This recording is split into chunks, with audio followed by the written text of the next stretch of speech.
In a remote cabin at Cayuga Lake, upstate New York, 1991. 4 gunshots ring out. 2 teenagers run into the dawn. 43-year-old Bruce Kellogg is dead.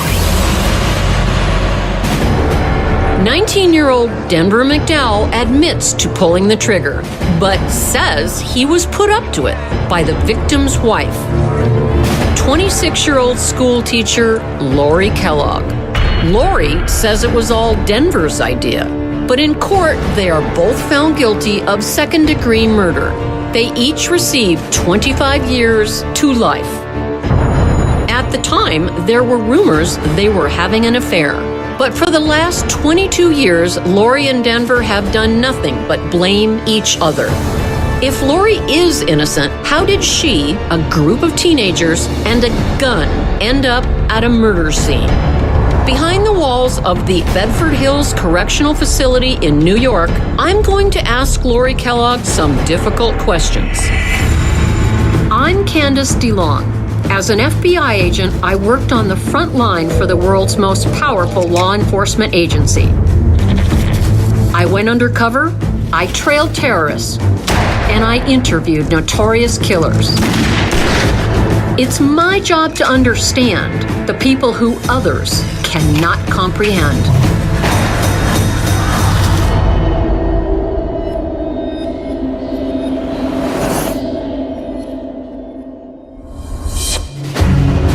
Laurie Kellogg has claimed innocence from the day she was arrested in the summer of 1991.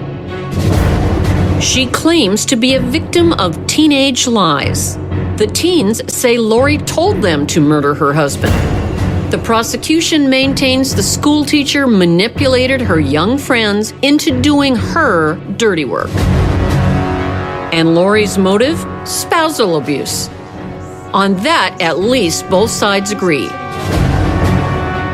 Laurie's relationship with her husband, Bruce Kellogg, is critical to this case. Laurie, the name of the show is Facing Evil. You've done that in your life. You have faced evil. Quite a bit, actually.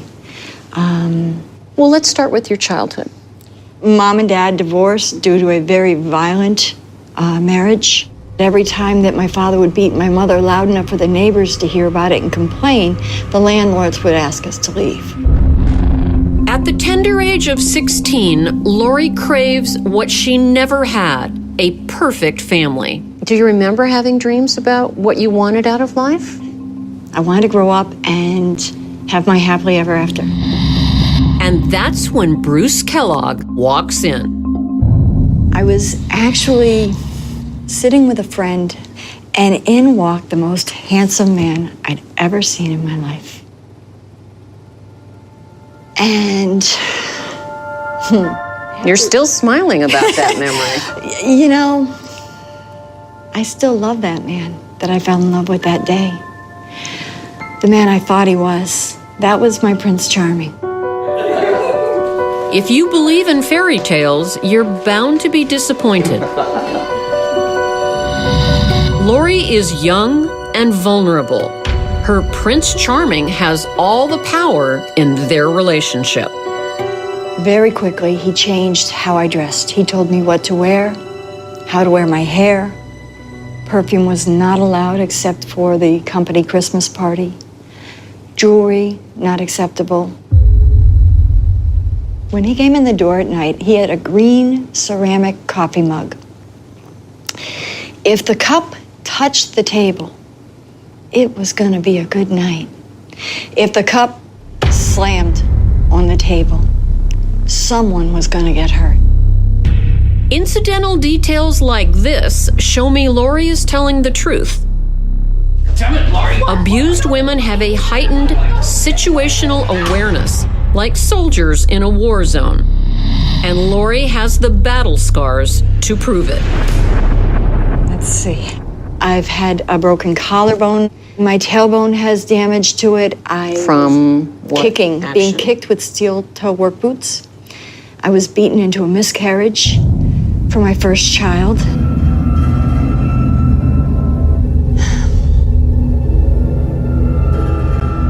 My jaw has had 2 surgeries to repair it. That is as good as it's ever going to get. Did you tell anyone? Did you tell a doctor? Did you go to an ER? Did you call the police? I slipped and fell. Classic victimization alibis for the abuser. In my experience, every time an abuse victim makes up an excuse or remains silent, they just buy themselves another beating. But when Laurie attempts to leave Bruce, he put a loaded gun in my mouth.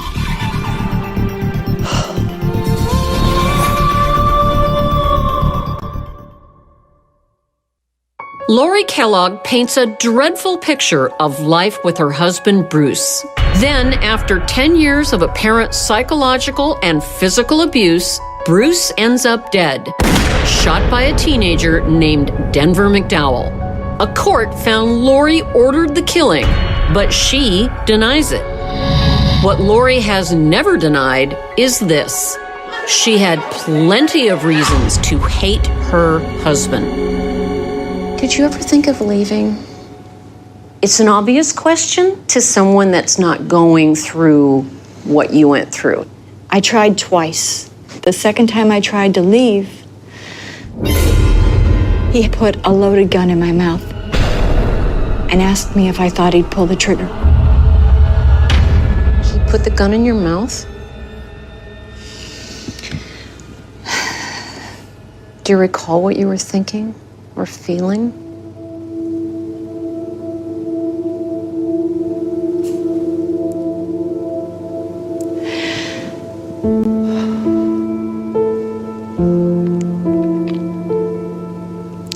I actually thought this time he was going to do it.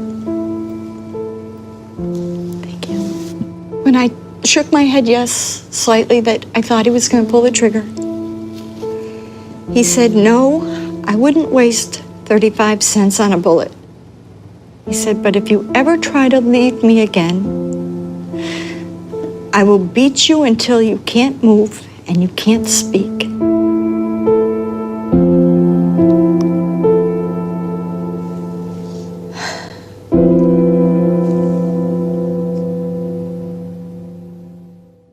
Laurie, now 26 years old, has some support from several neighborhood teenage girls who often hung out at her house. Laurie was their babysitter when they were younger, and they stayed in touch. Laurie says the girls knew about Bruce. 2 of the girls knew that my husband had hit me, and they said they were tired of seeing me this way, and they were afraid for my children. The girls had boyfriends who visited too. One of them is Denver McDowell. They used to play this game, 101 ways to get rid of Bruce. Get rid of or kill? Kill. They would use different terms for it, and I would tell them, "That's just wrong, guys. That's not nice. Don't. Just stop." They would come up with crazy things. They would say, "Well, I could always loosen the lug nuts on his tire." Did you think they were kidding? Yeah, I thought they were just trying to distract me from thinking about the fact that here I am and I'm still hanging on. According to Laurie, there's another reason the girls are so willing to play this game. They had a terrible secret, which they revealed to her on June 8th, 1991. A couple of the girls came to me and told me they needed to talk to me about something really serious, really important. When I asked her what she was talking about, she said she was talking about all the times that Bruce molested her. Stories that started when they were 7, 8, 9 years old. When we return, Laurie reveals her own secret. My father molested me when I was a child.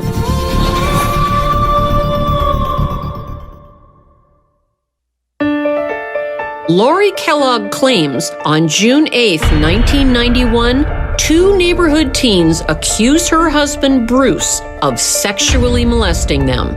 Within 24 hours, her husband is dead, and Laurie is arrested for plotting his murder. I'm a victim of child sexual abuse. My father molested me when I was a child. How long did that go on? From ages 4.5 till 9, when my parents separated. Very, very early on in my relationship with Bruce, I told him about my history. I had zero tolerance for things of this nature. These girls started to tell me stories. The first thing that came out of my mouth was, I have to confront Bruce with this, and he has to be able to convince me that this didn't happen. The confrontation cannot take place immediately. Bruce is spending the weekend at their cabin 200 miles away in New York State. And it's already nightfall. But rather than wait for his return, Laurie decides she'll drive 4 hours through the night. I gotta tell you, there's some things that don't make sense to the story if you're in your right and rational mind. But I wasn't. Sounds like you had an overwhelming need to seek out and confront Bruce about what these girls had told you. So what happens next? The girls' boyfriends, who now know what's happened from the girls, have said, well, you're not going up there alone. We have to go and protect you and make sure that everybody's safe. They weren't afraid of Bruce? No, Denver wasn't. Around 1 a.m., Laurie, the two girls, and their boyfriends take off in Bruce's truck.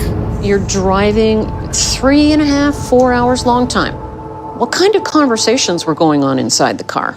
All I'm seeing is scenes that these girls have described to me playing out in my head. I'm seeing these girls being touched and molested by my husband. How could I have allowed this to happen to them? The same things that happened to me, I should have kept them safe. I should have known. At some point during the drive, Denver pulls out Bruce's handgun that he stole from the house. All of a sudden, out of the corner of my eye, I see Denver with a gun in his hand. He was just admiring it, playing with it, and the mother in me spoke, don't play with that. That's dangerous. The fact Laurie drives all through the night after an emotionally stressful day tells me she was running on adrenaline. The question is, what fueled it? Anger or revenge? Did you and the kids have a plan for what would happen when you got to the cabin? I thought I was just simply going to park the truck and go in and talk to Bruce. But I see my husband's company truck, and reality slapped me in the face. Panic set in. I'm driving his truck without permission. I'm not going to leave this place. This time, he's not just going to beat me, I'm going to die. Then why not turn the car around and go home? That's what I was doing. I made a 3-point turn in the truck. All of a sudden, the door opened, and Denver jumped out. Then his girlfriend jumped out. And then I heard pop, pop, pop, pop.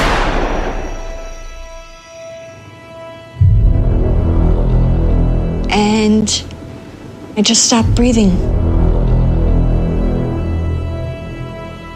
Bruce Kellogg is shot 4 times in the head and dies instantly. Laurie never gets a chance to talk to Bruce. It must have been an interesting drive home. 4 hours with her husband's killer. On the trip home, did Denver at any time and his girlfriend say, we shot Bruce, Bruce is dead, anything like that you recall? I recall no conversation, nothing from the trip home at all. I was curled up in a ball, and the next thing I remember, I was home. I find Laurie's complete loss of recall here troubling.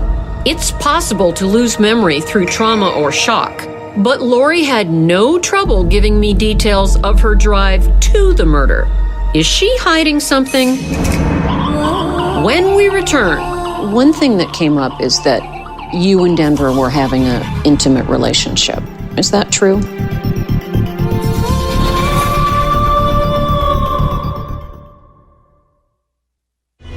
in the early hours of June 10th, 1991, Bruce Kellogg is shot 4 times while sleeping in a remote cabin in upstate New York. The shooter is 19-year-old Denver McDowell. Laurie Kellogg says he jumped out of her car and shot her husband before she had a chance to stop the vehicle. You need to do it, you need to shoot him. In court, Denver testifies that Laurie enticed him to do it. He said that I promised him $500 and a 1978 pickup truck. Is that true? It's ludicrous. I didn't have $3 in my wallet and none in the bank. Why do you think Denver killed your husband? He saw himself as a great protector. When he found out that Bruce victimized his girlfriend, he was angry, and he felt that he should have protected her from this happening. But it wasn't the answer. Violence is never the answer. There should have been another way. To me, 4 shots into a sleeping man does infer Denver was angry. One thing that came up is that you and Denver were having an intimate relationship. Is that true? There was never anything between me and this boy. I don't know where this fantasy or delusion came from, but I didn't know this boy except as the boyfriend of a girl that I loved and helped raise. For pulling the trigger, Denver receives 25 to life, the same as Laurie. The other teens serve shorter sentences and are all now free. Did you ask Denver to kill your husband? No, I did not. Were you present when your husband was killed? No, I was not. Did you have anything at all to do with Bruce's murder? Candice, I had nothing to do with my husband's death, with his murder. And you did not know it was going to happen by someone else's hand? No, I did not. No, I did not.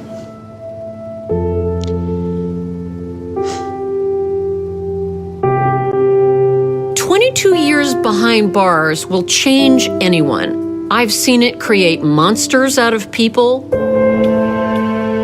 and people out of monsters. In Laurie's case, if she ever had a killer's mindset, it's long gone." What would you like to say to Bruce's family? I did not do the things that you accused me of. But I am so, so sorry that your son and your brother were taken from you. And I pray that someday you'll find it in your heart to forgive me for anything you feel that I've done to hurt you.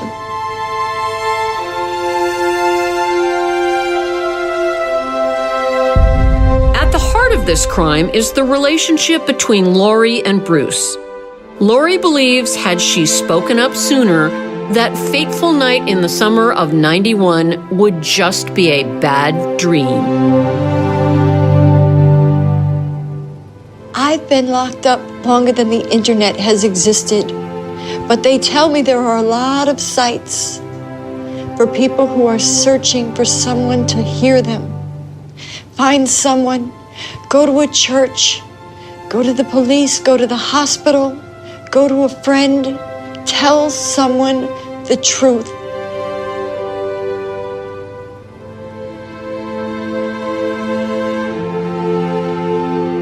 Would society be safe, Laurie, if you were out? Society was safe when I was out. I'm no threat to anyone. The only person I was ever a threat to was myself because I didn't know how to keep myself safe or take care of myself.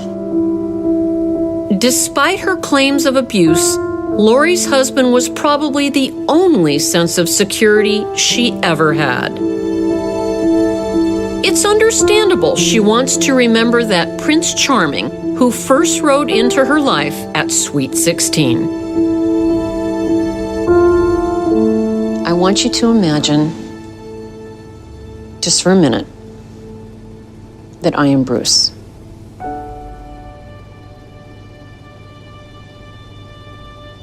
Look me in the eyes and tell me what you'd like to say to me.